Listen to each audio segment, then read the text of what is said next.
Apa itu kosmetik? Kosmetik ditakrifkan sebagai bahan atau persediaan untuk digunakan pada bahagian luaran tubuh badan manusia seperti kulit, rambut, kuku, bibir, gigi dan rongga mulut. Tujuannya adalah untuk membersihkan, mewangikan, mencantikkan kulit muka, menghilangkan bau badan, melindungi atau mengekalkan bahagian luaran badan agar sentiasa dalam keadaan baik. Contoh bahan kosmetik adalah seperti alat solekan, minyak wangi, krim kulit atau pewarna kuku dan alat bantuan dandanan seperti sabun, syampu, krim pencukur ataupun deodoran. Sejarah kewujudan kosmetik.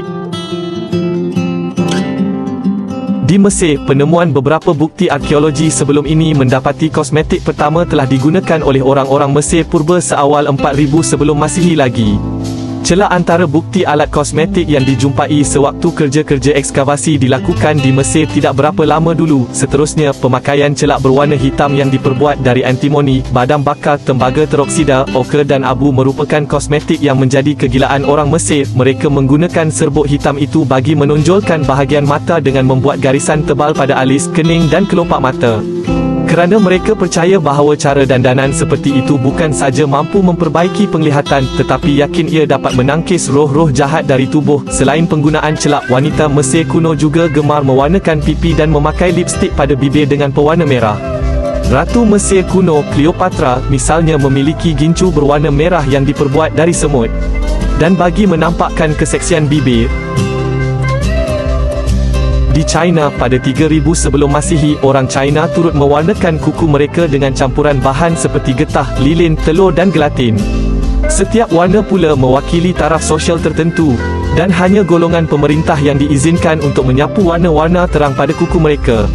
Selain itu, masyarakat ini didapati telah mula mempelbagaikan teknik dan rahsia untuk tampak lebih cantik, antaranya mencukur alis mata, memakai gigi emas, rambut diwarnakan dengan inai dan memutihkan muka guna bedak beras. Cara memutihkan wajah turut menjadi fenomena di kalangan orang-orang Yunani sekitar 1000 sebelum Masihi, iaitu dengan menggunakan kapur atau bedak serbuk. Penggunaan kosmetik tidak terhenti di situ. Sekitar 100 Masihi, ramai mulai mengenali apa itu kosmetik dan ia semakin diminati kerana mampu menutupi segala kekurangan diri.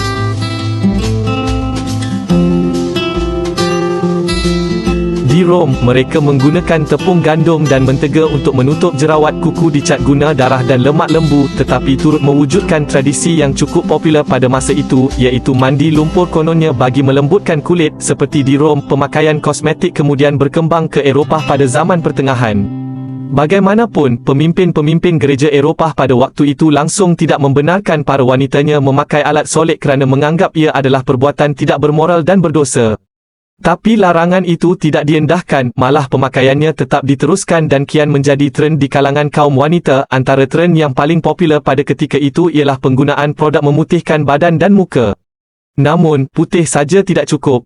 Wanita Eropah merasakan adalah lebih cantik jika berwajah sangat pucat kerana itu melambangkan status seseorang.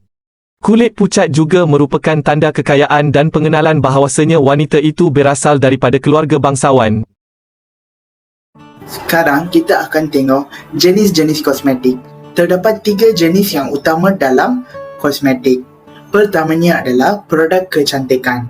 Seterusnya adalah produk penjagaan kulit dan terakhirnya pembedahan plastik, iaitu plastik surgery. Apa itu produk kecantikan? Produk kecantikan adalah bahan atau produk yang digunakan untuk meningkatkan penampilan atau wangian badan seseorang. Produk kecantikan ada beberapa jenis. Maskara, gincu, pengilar kuku adalah sebahagian daripadanya. Penggunaan produk kecantikan bukan sahaja mencantikkan seseorang, tapi juga membantu mereka dari psikologi juga. Wanita yang ingin kelihatan lebih menarik cenderung menggunakan alat kecantikan ini untuk menjadi lebih yakin. Produk penjagaan kulit. Penjagaan kulit ialah pelbagai amalan yang menyokong integriti kulit, meningkatkan penampilannya dan melegakan keadaan kulit. Terdapat banyak produk yang membantu seseorang menjaga kulit mereka dengan produk penjagaan kulit yang banyak terdapat di pasaran sekarang. Contohnya, Multitasker Olay. Ia adalah 7 dalam 1, iaitu ia dapat mengurangkan perubahan warna, menambah dan memulihkan kulit dan meningkatkan tona dan tekstur kulit. Seterusnya, serum retinol. Serum retinol mengandungi bahan seperti gliserin dan asid kimia yang lain yang memastikan kulit kita tidak menjadi kering.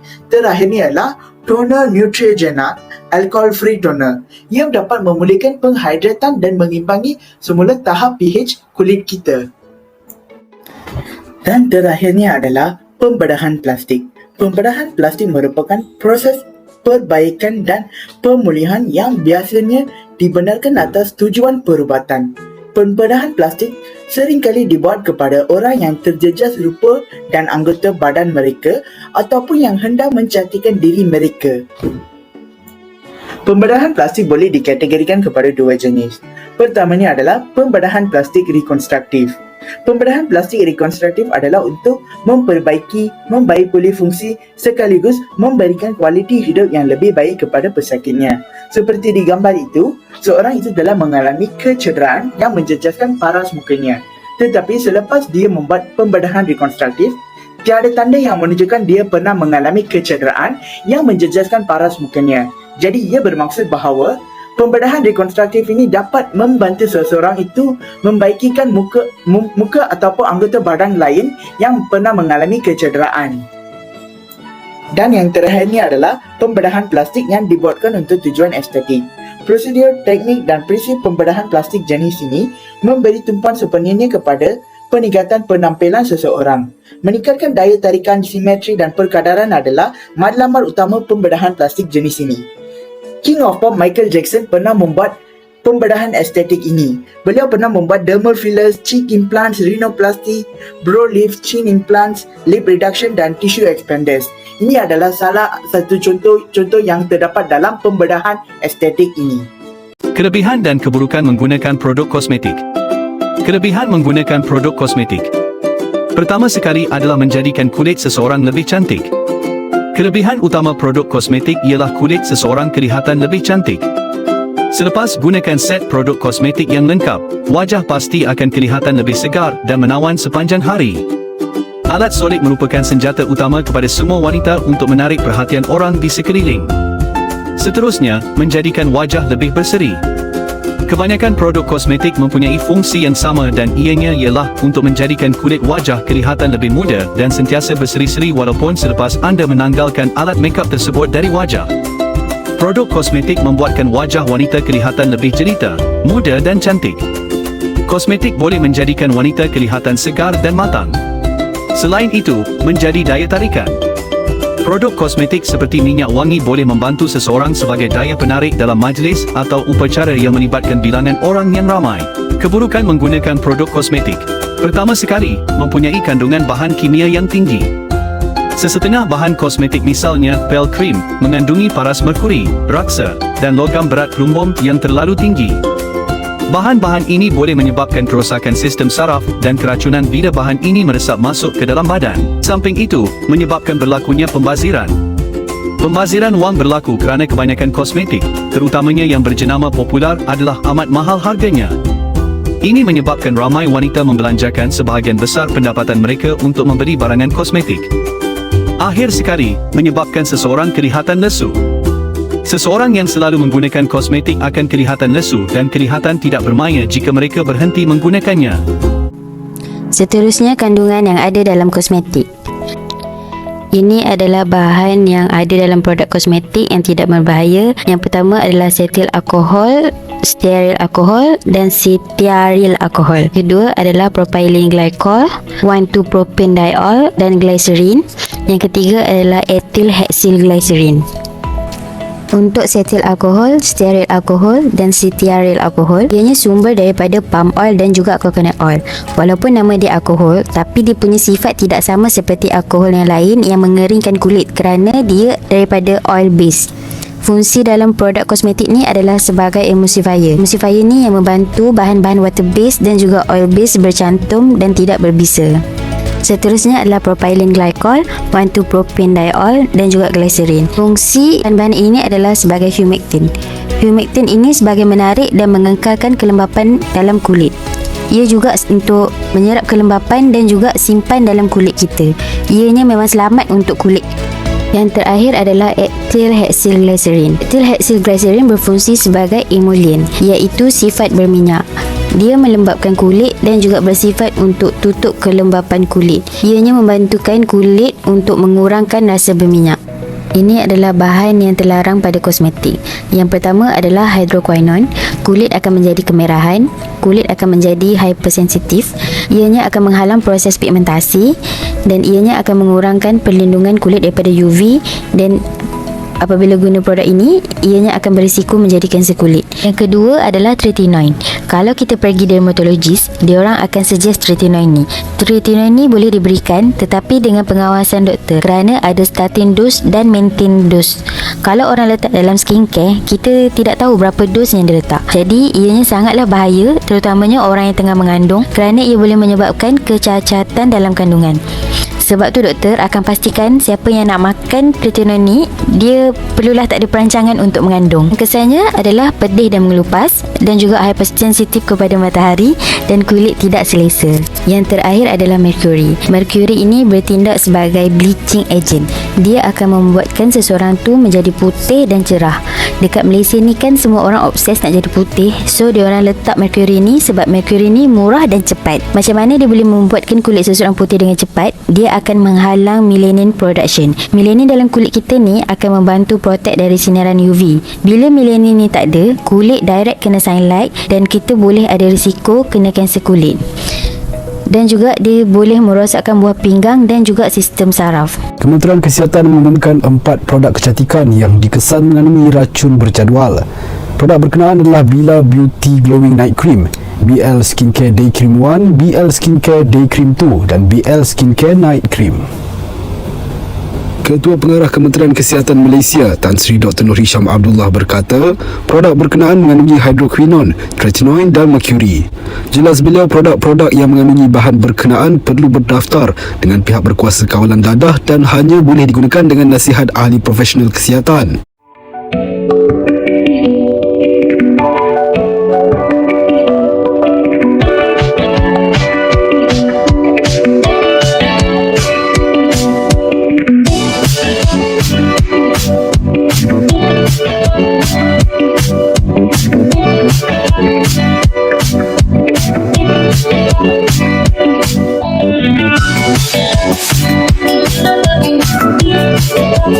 Senarai produk kosmetik yang diharamkan oleh KKM dapat disemak melalui pautan npra.gov.my. Melalui insentif NPRA di bawah KKM, para pengguna kini boleh menyemak status sesebuah produk itu terus melalui atas tarian. Laman sesawan NPRA KKM dapat memberi maklumat atau status sesebuah produk dan ia boleh diakses oleh orang awam dengan mudah dan cepat. Seterusnya, kita akan melihat pula hukum penggunaan rawatan kosmetik pada zaman kini. Tuntukan halal dalam penggunaan kosmetik. Di Malaysia, produk kosmetik adalah diletakkan di bawah Peraturan Kawalan Dadah dan Kosmetik 1984 ASEAN Cosmetic Directives ACD dan Guideline for Control of Cosmetic Product in Malaysia. Kerajaan Malaysia turut membangunkan satu standard khusus untuk kosmetik halal iaitu MS 2200 Bahagian 1 Nisbah 2008 Barang Gunaan Islam Bahagian 1 Kosmetik dan Dandanan Diri Garis Panduan Umum. Daripada Dada Ra meriwayatkan sabda Rasulullah. Maksudnya, sesungguhnya Allah Ta'ala telah menurunkan penyakit dan ubat dan menjadikan bagi setiap penyakit itu ubatnya, maka berubatlah kamu dan jangan kamu berubat dengan benda yang haram. Ciptaan Allah. Maksud mengubah ini ialah pada masalah menambah kecantikan atau dalam bab berhias. Adapun dalam sisi merawat, hukumnya boleh, tidak dikatakan mengubah. Contoh, anak lahir, bayi lahir, mulut kabin, anak mulut kabin. Dia panggil bibir kabin. Penyakitnya putih pun ada. Tak?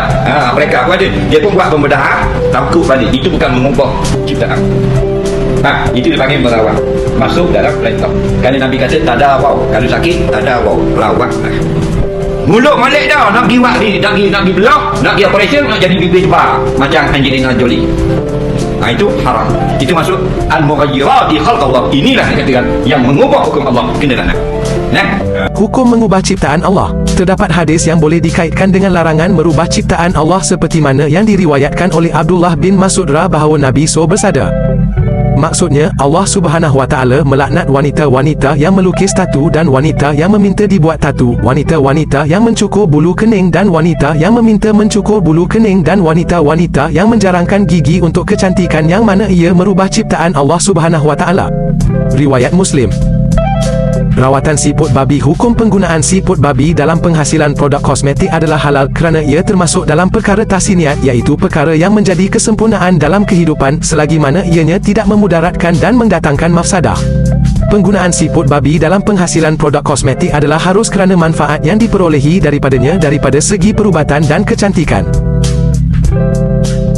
Rawatan bedak sulam. Rawatan sulam bedak semata-mata bertujuan kecantikan tahsiniah diharuskan berdasarkan ketetapan berikut selagi ia tidak mengubah ciptaan Allah tanpa sebarang perubahan yang bersifat kekal, tidak terdedah pada risiko bahaya. Bahan yang digunakan mestilah daripada sumber yang diyakini halal, tidak menghalang air sampai ke permukaan kulit muka.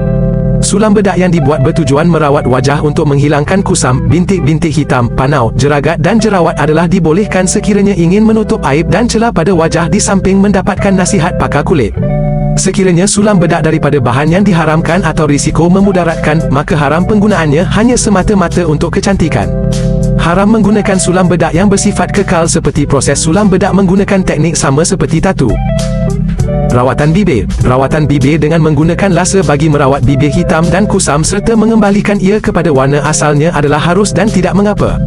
Rawatan tersebut tidak termasuk dalam perbuatan mengubah ciptaan Allah Subhanahu Wa Taala sebagaimana yang telah diharamkan oleh syarak kerana ia tidak mengubah apa-apa ciptaan yang asal. Rawatan tersebut adalah bertujuan bagi merawat dan memulihkannya.